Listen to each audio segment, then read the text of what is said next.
নমস্কাৰ সকলোৱে ইংৰাজী শিকিব এই সিৰিজটোৰ আজি ডে 28 হয় আজিৰ এই ডে 28ত আমি শিকিবলৈ যত্ন কৰিম ভাৰ্বৰ বিভিন্ন ফৰ্ম বিভিন্ন সময়ত বিভিন্ন অৰ্থৰ কাৰণে বিভিন্ন বাক্যত আমি কেনেদৰে ব্যৱহাৰ কৰিব পাৰো আৰু আপোনালোকৰ মাজৰ কেইবাজনো ভিউৱাৰ্ছে মোক সুধিছিল যে ভাৰ্বৰ বিভিন্ন ফৰ্মৰ মাজত ডিফাৰেন্স কি এটা ভিডিও প্ৰস্তুত কৰিব লাগে আজিৰ এই ভিডিওটোত মই আপোনালোকক কম ভাৰ্বৰ বিভিন্ন ফৰ্মৰ মাজত ডিফাৰেন্স কি বা আমি আমাৰ ডেইলি লাইফত এনে ধৰণৰ বিভিন্ন বাক্য কৈ থাকো যিবোৰ বাক্যত আমি ভাৰ্বৰ বিভিন্ন ফৰ্ম বিভিন্ন সময়ত ব্যৱহাৰ কৰিব লগা হয় আমি কেনেদৰে ব্যৱহাৰ কৰিব পাৰিম বা আমি ইংৰাজীত কোনো বাক্য লিখিবলৈ যাওঁতে আমি ভাৰ্বৰ ফৰ্ম সঠিকভাৱে কেনেদৰে ব্যৱহাৰ কৰিব পাৰিম এই ভিডিওটোৰ পৰা আপোনালোকে শিকিব পাৰিব গতিকে ভিডিওটো খুব ইন্টাৰেষ্টিং আৰু খুব ইম্পৰ্টেন্ট হয় আপোনালোকে স্কিপ নকৰাকৈ শেষলৈকে চাওক আৰু আগষ্ট 8 তাৰিখৰ পৰা আমাৰ অনলাইন স্পিকিং ক্লাছ ষ্টাৰ্ট হ'ব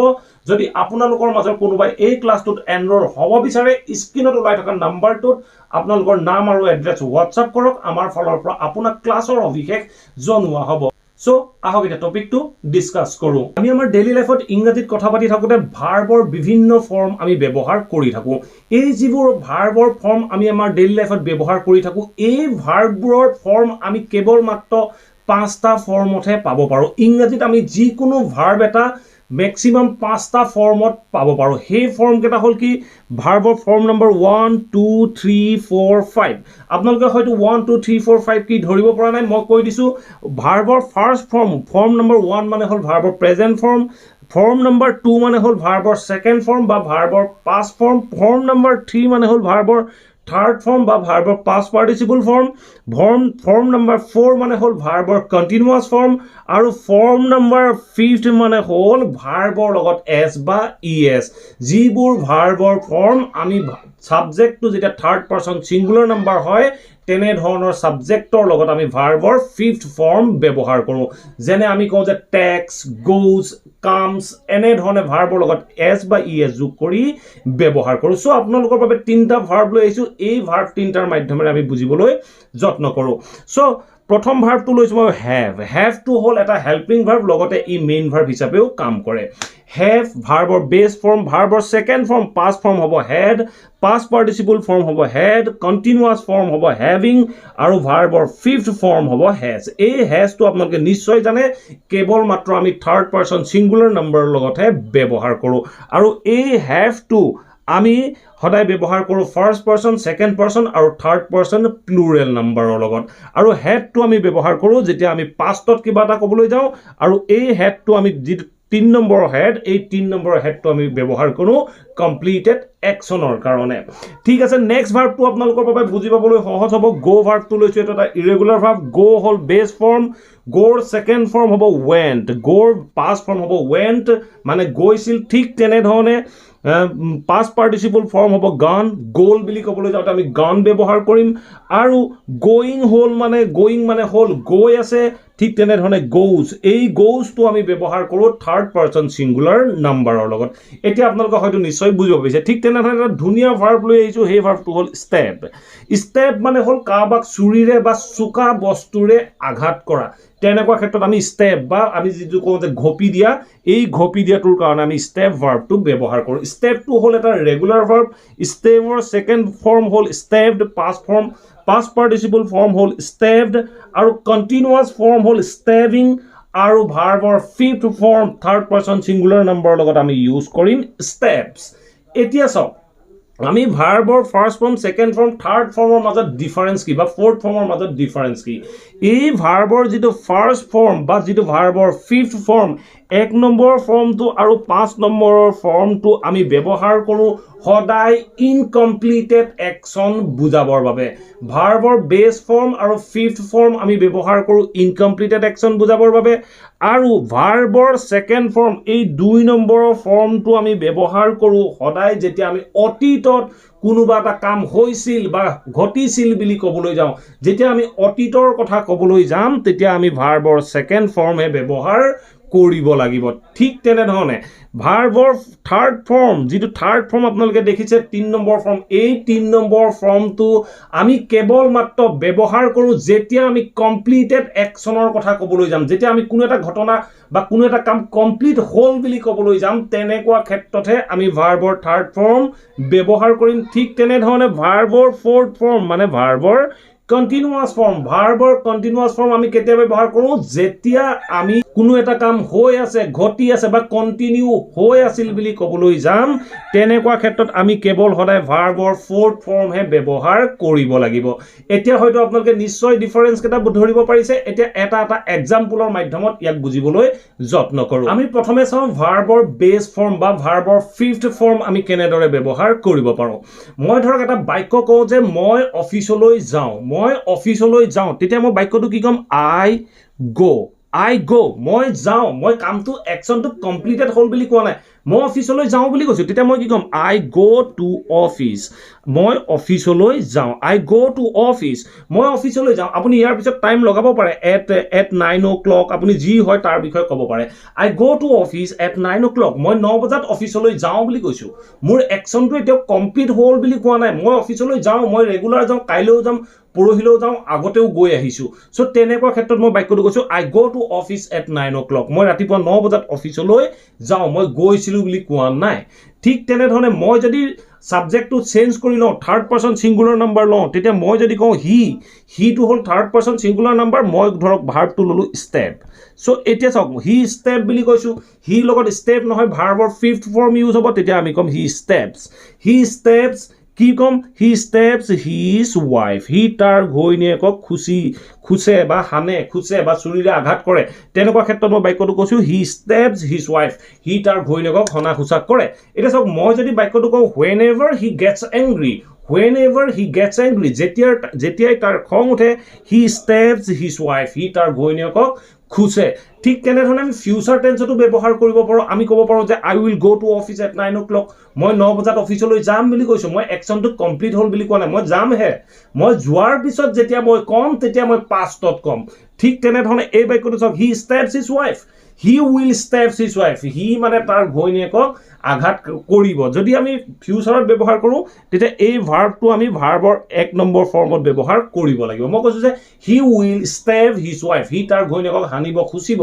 এটা সব কামটো কমপ্লিট হ'ল বুলি কোৱা নাই আমি সো এনেকুৱা ক্ষেত্ৰত যেতিয়া একচনটো কমপ্লিটেড নেদেখায় তেতিয়া আমি ভাৰ্বৰ বেস ফৰ্ম বা ভাৰ্বৰ ফিফথ ফৰ্ম ইউজ কৰিম এতিয়া চাও আমি ভাৰ্বৰ পাস্ট ফৰ্ম আমি কেনেদৰে ইউজ কৰিম এই বাক্যটোকে চাওক I go to office at 9 o'clock মই ৰাতিপুৱা 9 বজাত অফিচলৈ যাওঁ মই যদি কওঁ মই ৰাতিপুৱা 9 বজাত অফিচলৈ গৈছিলো মানে মোৰ একচনটো কমপ্লিট হৈ আহিলে পাস্ট হৈ গ'ল যেতিয়া পাস্ট হৈ যাব তেতিয়া মই এই go to ঠাইত মই ব্যৱহাৰ কৰিম I went so মই কম I went কলৈ গৈছিলো to office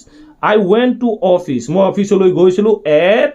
9 o'clock এনে ধৰণে আমি বাক্যটো কম I went to office at 9 o'clock মই 9 বজাত অফিচলৈ গৈছিলো গতিকে মই বাক্যটোত ব্যৱহাৰ কৰিলো ভাৰ্বৰ সেকেন্ড ফৰ্ম গৈছিলো পাষ্টত কৈ আহিলো ঠিক তেনে ধৰণে মই যদি এই বাক্যটো পাষ্টলৈ নিও মই তেতিয়া কি কম হি তাৰ ঘৈণীয়েকক আঘাত কৰিছিল চুৰিৰে আঘাত কৰিছিল তেতিয়া মই কি কম হি সাবজেক্টটো হ'ব হি তেতিয়া এই যেটো ভাৰ্ব আঘাত কৰিছিল বুলি কৈছো তেতিয়া মই কম এই স্টেপস টু মই কম স্টেপড সো এনে ধৰণে আমি বাক্যটো ফৰ্ম কৰিম আমি কলো যে হি স্টেপড কাক কৰিছিল হিজ ওয়াইফ এনে ধৰণে আমি বাক্যখিনি ফৰ্ম কৰিব লাগিব আমি কলো যে হি স্টেপড হিজ ওয়াইফ তাৰ ঘৈণীয়েকক হি আঘাত কৰিছিল এনে ধৰণে আমি ভাৰ্বৰ বেস ফৰ্ম বা ভাৰ্বৰ সেকেন্ড ফৰ্ম ব্যৱহাৰ কৰিব লাগে এতিয়া ভাৰ্বৰ বেস ফৰ্ম আৰু সেকেন্ড ফৰ্মৰ মাজত ডিফাৰেন্সটো আপোনালোকে নিশ্চয় বুজিব পাৰিছে এতিয়া চাও আমি ভাৰ্বৰ থাৰ্ড ফৰ্ম আমি কেনেদৰে ব্যৱহাৰ কৰিব লাগে এতিয়া চাও আমি ভাৰ্বৰ থাৰ্ড ফৰ্ম আমি কেনেদৰে ব্যৱহাৰ কৰিব পাৰো সো ভাৰ্বৰ থাৰ্ড ফৰ্ম আমি কেতিয়া ব্যৱহাৰ কৰো পাৰফেক্ট টেন্সত যেতিয়া কোনো এটা কমপ্লিটেড একশন বুজাম ধৰক মই যদি কওঁ যে তোমাৰ দেউতা বা আপোনাৰ ল'ৰাজন অফিচলৈ গ'ল নে আপুনি মোক কৈছে যে তেওঁ অফিচলৈ গ'ল মানে যোৱা কামটো কমপ্লিট হ'ল যেতিয়া যোৱা কামটো কমপ্লিট হ'ল বুলি ক'ব তেতিয়া আপুনি মোক কি ক'ব আপুনি মোক ক'ব যে he has so third person singular number লগত হ্যাজ লাগে আমি কলো হি হ্যাজ গোল বুলি কওঁতে আমি কম ভাৰ্বৰ third form he has gone কলৈ গ'ল টু office he অফিচলৈ গ'ল এনে ধৰণে আমি বাক্যটো ক'ব লাগিব আমি ক'লো যে he has gone to office he অফিচলৈ গ'ল মানে একচনটো কমপ্লিট হ'ল ঠিক আছে ঠিক তেনে ধৰণে মই নেক্সট বাক্যটো লৈছিলো যে মই ক'ব পাৰো যে he has stepped আমি ক'ব পাৰো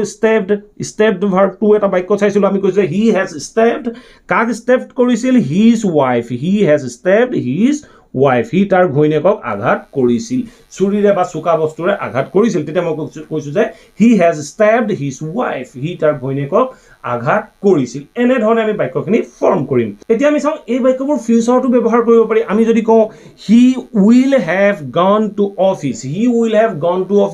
he অফিচলৈ যাব মানে যোৱা কামটো কৰিব কমপ্লিট কৰিব সো ফিউচাৰটো যেতিয়া আমি ভাৰ্বৰ থাৰ্ড ফৰ্ম ইউজ কৰিম ই একচনটো ভৱিষ্যতে কমপ্লিট হ'ব বুজাব ঠিক তেনে ধৰণে মই যদি কওঁ he had gone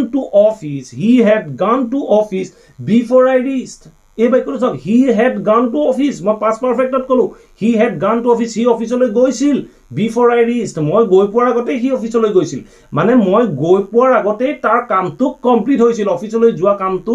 কমপ্লিট হৈছিল সো তেনেকুৱা ক্ষেত্ৰত আমি ভাৰ্বৰ past participle form ব্যৱহাৰ কৰিব লাগে আপোনালোকে হয়তো এটা নিশ্চয় ডিফাৰেন্সখিনি ধৰিব পাৰিছে প্ৰেজেন্টত আমি ইনকমপ্লিটেড অ্যাকশন দেখাও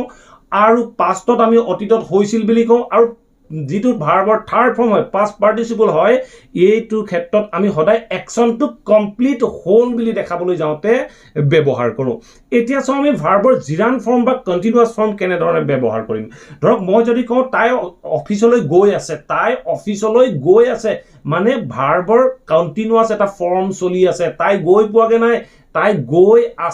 গৈ আছে কামটো মানে কন্টিনিউয়াসলি চলি আছে তেনেকুৱা ক্ষেত্ৰত মই কি কম she is তাৰ পিছত আমি ভাৰ্বৰ কন্টিনিউয়াস ফৰ্ম ব্যৱহাৰ কৰিম she is going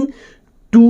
জলৈ গৈ আছে আপুনি তাৰ বিষয়ে ক'ব she is going to office তাই অফিচলৈ গৈ আছে সো এইখিনিত আমি অফিসও ব্যৱহাৰ কৰিব পাৰো আমি ক'ব পাৰো যে she is going to office তাই অফিচলৈ গৈ আছে she is going to college তাই কলেজলৈ গৈ আছে she is going to your home তাই তোমাৰ ঘৰলৈ গৈ আছে এনে ধৰণে যেতিয়া কন্টিনিউড এটা কাম চলি থাকিব তেনেকুৱা ক্ষেত্ৰত আমি ভাৰ্বৰ কেৱল জিৰান ফৰ্ম হে ব্যৱহাৰ বা কন্টিনিউয়াস ফৰ্ম হে ব্যৱহাৰ কৰিব পাৰো ঠিক তেনে ধৰণে মই যদি কওঁ যে when I saw him মই বাক্য এটা কৈছো যে when I saw him মই যেতিয়া তেওঁক দেখিছিলো তাৰ পিছত মই ক'ব পাৰো যে he was তেওঁ কৰি আছিল he was stabbing the boy যেতিয়া মই তেওঁক দেখিছিলো he was stabbing the boy মানে বাক্যটো কি কৈছে মই যেতিয়া তেওঁক দেখিছিলো তেওঁ লৰাজনক হানি খুচি আছিলে বা চুৰিৰে আঘাত কৰি আছিলে তেতিয়া মই বাক্যটো কৈছো যে when I saw him he was stabbing the boy মানে হি লৰাজনক হানি খুচি আছিলে মানে তেতিয়ালৈকে হনা খুচা কামটো কমপ্লিট হোৱা নাছিলে এতিয়া আমি ভাৰ্বৰ যেটো কন্টিনিউয়াস ফৰ্ম অন্য কিছুমান সিচুৱেচনতো ব্যৱহাৰ কৰিব পাৰো সো দুটা এক্সাম্পলৰ মাধ্যমেৰে ইয়াক বুজিবলৈ যত্ন কৰো ভাৰ্বৰ জিৰান ফৰ্ম আমি ব্যৱহাৰ কৰো যেটা দুটা ভাৰ্ব আমি একেলগতে ইউজ কৰিব লগা হয় তেনে ক্ষেত্ৰত আমি পিছৰ ভাৰ্বটো আমি জিৰান ফৰ্মত ব্যৱহাৰ কৰো আপোনালোকে কেনেদৰে ব্যৱহাৰ কৰিব লাগে এই এক্সাম্পল দুটাৰ মাধ্যমেৰে বুজিব পাৰিব মই যদি কওঁ he started বাক্যটো চাওক he started he আৰম্ভ কৰিছিল কি কৰিছিল he started ধৰক মই এটা ভাৰ্বৰ জিৰান ফৰ্ম লৈ ললো crying he started crying he কান্দিবলৈ আৰম্ভ কৰিছিল এইটো এটা ভাৰ্ব এনে ধৰণে যেতিয়া দুটা ভাৰ্ব থাকিব আপুনি পিছৰ ভাৰ্বটো জিৰান ফৰ্মত ব্যৱহাৰ কৰিব লাগিব বা কেতিয়াবা আমি ইনফিনিটিভ ফৰ্মতো ব্যৱহাৰ কৰিব পাৰো ঠিক তেনে ধৰণে আমি ক'ব পাৰো যে she likes তাই পছন্দ কৰে এইটো এটা ভাৰ্ব লাইকস টু পছন্দ কৰে ভাৰ্ব she likes ধৰক eating তাই খাবলৈ ভাল পায় তাই খাই ভাল পায় she likes eating কি ভাল পায় she likes eating ধৰক চকলেট সো এনে ধৰণে আমি বাক্যখিনি ক'ব পাৰো she likes eating chocolate so ইয়াত চাওক likes আৰু eating আমি ব্যৱহাৰ কৰিলো ভাৰ্বৰ জিৰান ফৰ্ম বা ফৰ্থ ফৰ্ম আমি এই বাক্যবোৰত ব্যৱহাৰ কৰিব পাৰো সো এনে ধৰণে আপোনালোকে বাক্যবোৰ ফৰ্ম কৰিবলৈ যত্ন কৰিব আশা কৰো এই ভিডিওটোৰ পৰা আপোনালোকে নিশ্চয় বুজিব পাৰিলে ভাৰ্বৰ বিভিন্ন ফৰ্মৰ মাজত ডিফাৰেন্স কি আৰু কেনেদৰে আমি বিভিন্ন বাক্যত ব্যৱহাৰ কৰিব লাগে যদি ভিডিওটো ভাল পালে প্লিজ ভিডিওটো লাইক কৰক আৰু সকলোৰে মাজত শেয়াৰ কৰি দিয়ক যাতে অন্য সকল ব্যক্তিও ঘৰতে থাকি সহজে ইংৰাজীৰ এই কনসেপ্টবোৰ বুজিব পাৰে আৰু নিজৰ কমিউনিকেশন স্কিল বা স্পোকেন ইংলিশ ইনহেন্স কৰিব পাৰে Thank you for watching this video. Have a nice day.